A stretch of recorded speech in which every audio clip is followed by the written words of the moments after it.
Election commission సమాచారం ప్రకారం 41 నియోజకవర్గాల్లో బీజేపీ ఆధిక్యాన్ని ప్రదర్శిస్తోంది. 28 నియోజకవర్గాల్లో ఆప్ ఆధిక్యాన్ని ప్రదర్శిస్తుంది. స్టిల్ బీజేపీ లీడ్లోనే ఉంది, ఏం తగ్గట్లేదు. కానీ ఆప్ అనుకున్న స్థాయి కంటే బలపడుతున్న పరిస్థితి మనకు కనిపిస్తుంది. బలమైన ప్రతిపక్షమా లేదంటే క్లోజ్ టు మ్యాజిక్ ఫిగరా అనేది మనం చూడాల్సిన పరిస్థితి కనిపిస్తుంది. ఒకవేళ ఇద్దరు కనుక క్లోజ్ టు మ్యాజిక్ ఫిగర్ వస్తే ఖచ్చితంగా క్యాంప్ రాజకీయాలు, ఇంకే అనూహ్యమైన రాజకీయాలు ఇవన్నీ ఉండే అవకాశం ఉంది. ఎందుకనంటే నిన్న ఢిల్లీ సీఎం అతిషి ఒక ఆరోపణ చేశారు.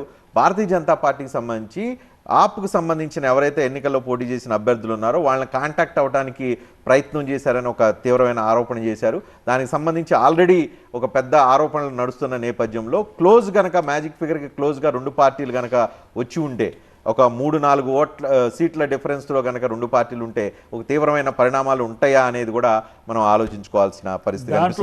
అంత కేపబిలిటీ లేదు,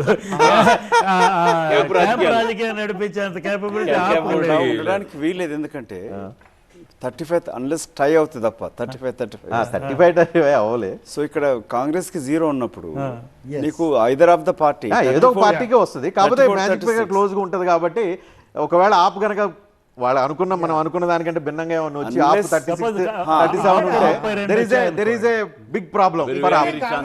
36 ఆప్కి 32 వచ్చాయనుకోండి, ఉండకపోవడం కాదు, తప్పకుండా క్యాంప్ రాజకీయం చేసి కొంతమందిని అటు తీసుకెళ్లే కార్యక్రమం చూస్తారు. 32 వస్తాడు, 36 అయిపోతుంది కదా.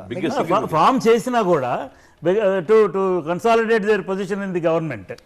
ఆమ్ ఆద్మీ పార్టీ తర్వాత పోస్ట్ ఫార్మేషన్ 2013కు దగ్గరగా ఉంది.